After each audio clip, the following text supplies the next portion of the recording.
কৃষ্ণাই বাসুদেবায় কৃষ্ণাই বাসুদেবায় দেবকী নন্দনায় নন্দ গোপ কুমাৰায় গোবিন্দাই নমঃ।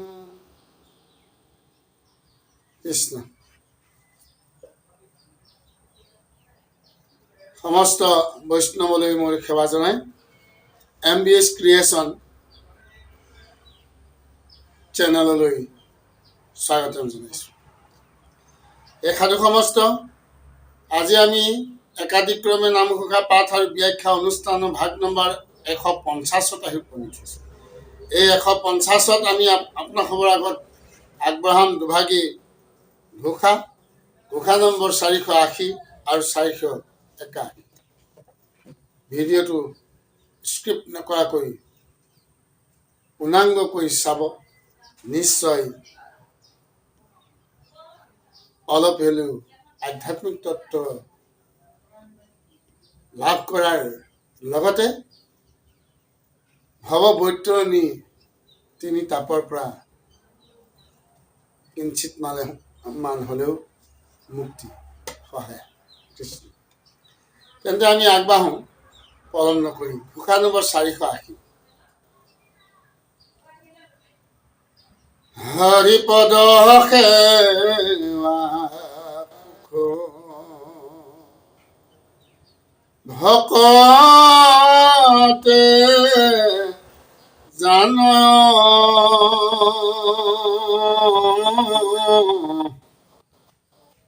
আনজনে গন্ধ মাতৃ নাপায় ৰামানজনে গন্ধ মাতৃ নাপায়। মহাপুৰুষ শ্ৰী শ্ৰী মাধৱদেৱ গুৰুজনাই এই ঘোষাৰ দ্বাৰা কেনেজনে হৰিসেৱা কৃপাৰ পাত্ৰ হয় আৰু হৰিসেৱা পৰম ৰস কোনজনে জানে বুলি কৈছে। ঈশ্বৰ সেৱাত ঈশ্বৰৰ ভক্তি কি ৰস থাকে, সেই ৰস অনুভৱ, সেই সুখৰ অনুভৱ কেনেজনে কৰে বুলি কৈছে যে কেৱল ভকতজনেহে জানে। হৰিপদ সেৱা সুখৰ আনন্দ ৰস ভকতেহে জানে, ভকতেহে উপলব্ধি কৰে। ঈশ্বৰ কৃষ্ণৰ গুণ যশ শ্ৰৱণ কীৰ্তন কৰি যি পৰমানন্দ সুখ লাভ হয়, যি ৰস আস্বাদন অমৃত ৰস উপভোগ কৰে, সেই অমৃত ৰসৰ উপলব্ধি কেৱল ভকতজনেহে কৰিব পাৰে। জগতৰ আন লোকসকলে তাৰ গন্ধ মাত্ৰও পাব নোৱাৰে বুলি কৈছে। কাৰ গন্ধ মাত্ৰকো নাপায়? ঈশ্বৰৰ কীৰ্তনৰ।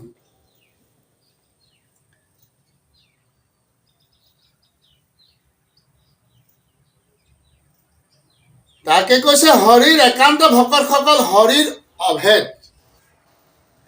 যিসকল হৰিৰ একান্ত ভকত, হৰি আৰু সেই ভকতজন অভেদ বুলি কৈছে।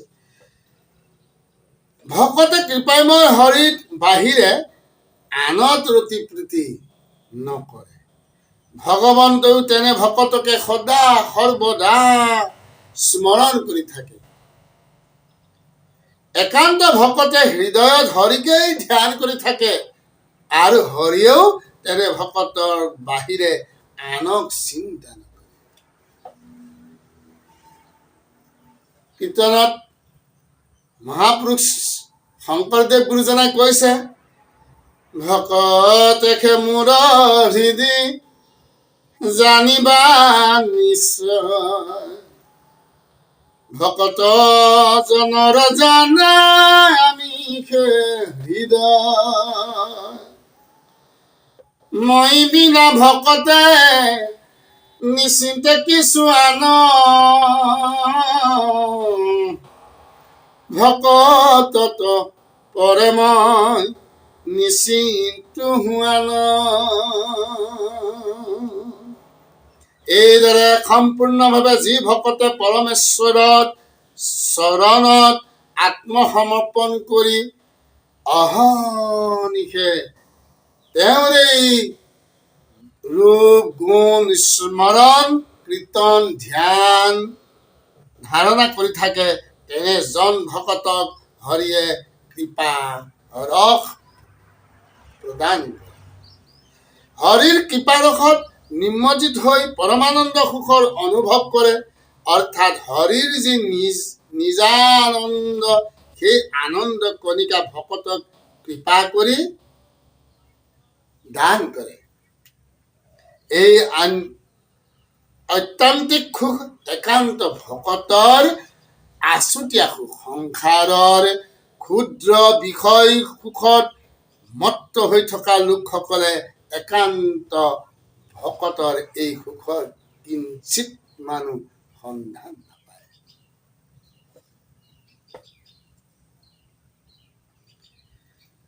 মাধৱ ৰাম ঘোষা নম্বৰ 481 আমি আগবাঢ়িছো। হৰি পদে শুদ্ধ ভাৱে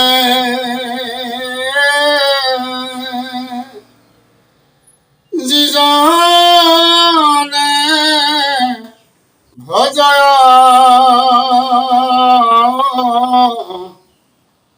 হৰি নাম লয়া সুখে দুৰ্গতি তৰা।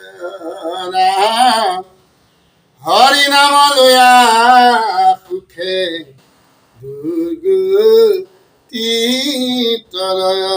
যিজনে শুদ্ধভাৱে হৰি পদ ভজনা কৰে, তেওঁ মহাসুখে সংসাৰত দুখ দুৰ্গতি সমূহৰ পৰা ত্ৰাণ পায়। একান্ত বিশ্বাসেৰে শুদ্ধভাৱে হৰি ভজন কৰিব পৰাটো বিশেষ তাৎপৰ্যপূৰ্ণ কথা। বিভিন্ন কামনা বাসনা আদি পূৰণৰ বাবে শত্ৰু আদিক পৰাজয় কৰিবৰ বাবে সমাজত অধিক মান লাভ কৰি আত্মপ্ৰতিষ্ঠা কৰাৰ আশাৰেও বহু লোকে হৰি ভজনা কৰা দেখা যায়। যেনেদৰে আজি ফেচবুক বা ইউটিউবত হাজাৰ হাজাৰজন ভাগৱত ব্যাখ্যাকাৰী, ভাগৱত তত্ত্ব ব্যাখ্যাকাৰী, গীতা ব্যাখ্যাকাৰী, তাৰ কোনো সীমাৰ সংখ্যা নাই, উপদেশকাৰী বহুত আছে। কিন্তু সেইসকলৰ ভিতৰত নিমিত্তমান কোনো দুই এজনেহে একান্তভাৱে ঈশ্বৰক নিজেই ভজনা কৰি নিজক তৰাৰ লগত আন 10জনকো তৰিবৰ কাৰণে প্ৰচেষ্টা হাতত তুলি লৈছে। কিন্তু ইয়াৰ বাহিৰে বহুত অধিকাংশ লোক কেৱল নিজৰ প্ৰতিষ্ঠা আৰু ধন উপাৰ্জন, মান মৰ্যাদা সন্মান উপাৰ্জনৰ কাৰণেই একাংশ লোকে এই ভাগৱতৰ তত্ত্ববহানি কৰিছে। কিন্তু সেইসকলক যদি চোৱা যায়, তেন্তে তেখেতলোকে সেই আচৰণ নকৰে। আপুনি আচৰীয়া ধৰ্ম আনকো শিকাব,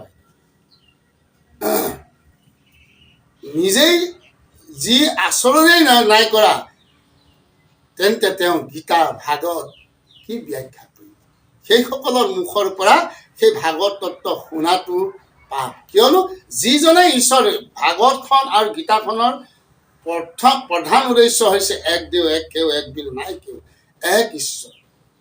এই এক ঈশ্বৰত তেওঁ নিজেই শৰণাপন্ন হোৱা নাই আৰু আনক তেওঁ মুখস্থ ৰাখি, মুখস্থ বিদ্যা আৰু জ্ঞান কৰ্মৰ দ্বাৰাই, জ্ঞানৰ দ্বাৰাই তেওঁ আনৰ মাজত নিজক প্ৰতিষ্ঠা কৰিবলৈ গৈ তেওঁ মান মৰ্যাদা বুটলাত ব্যস্ত আছে। তাৰ ফলশ্ৰুতিৰূপে সেই সময়ে টিভি পৰ্দাত বা ইউটিউব ফেচবুকত সময়ত এই ধৰ্মালোচনী সভাসমূহত তেওঁ নিজৰ পোচাক পৰিধান হস্তমত থাকি তেওঁ সেইখিনি ব্যাখ্যা কৰে। যেতিয়া সেই মঞ্চ আঁতৰি যায় তেখেতক হাফ পেণ্টত দেখা যায়। তেনেকুৱাজনৰ পৰা জ্ঞান লাভ কৰি কোনো উন্নতি হ'ব নোৱাৰে।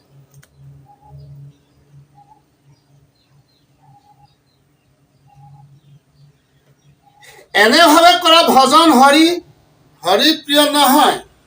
কোনজন ভাবে? যিজনে তেখেতে মুঠ সলাই ভকতি কৰি আছে, সেইজনৰ দ্বাৰা ঈশ্বৰ সন্তুষ্ট নহয়। অহৈতুকী বা নিষ্কাম ভজনৰ দ্বাৰাহে জীৱ পৰমেশ্বৰৰ প্ৰিয় পাত্ৰ হ'ব পাৰে। ঈশ্বৰৰ ভজনত ভাষাতকৈ ভাৱৰহে প্ৰাধান্য বেছি। ভক্তই কিভাৱে ঈশ্বৰক ভজনা কৰে সেই ভাৱহে ঈশ্বৰৰ গ্ৰহণীয়, আৰু ভাৱ অনুসাৰে ঈশ্বৰে ভক্তক ফল দান কৰে। সকলো প্ৰকাৰৰ আসক্তি ত্যাগ কৰি একমাত্ৰ হৰিৰ চৰণতে আত্মসমৰ্পণ কৰি তেওঁৰ গুণ নাম কীৰ্তন আচৰণ কৰি থাকিলেই ভগৱন্ত তুষ্ট হয়। সৰ্বপ্ৰকাৰ বিষয় কামনা বাসনা অহংকাৰ আদিৰ বৰ্জিতভাৱেই ভকতিৰ শুদ্ধ ভাৱ।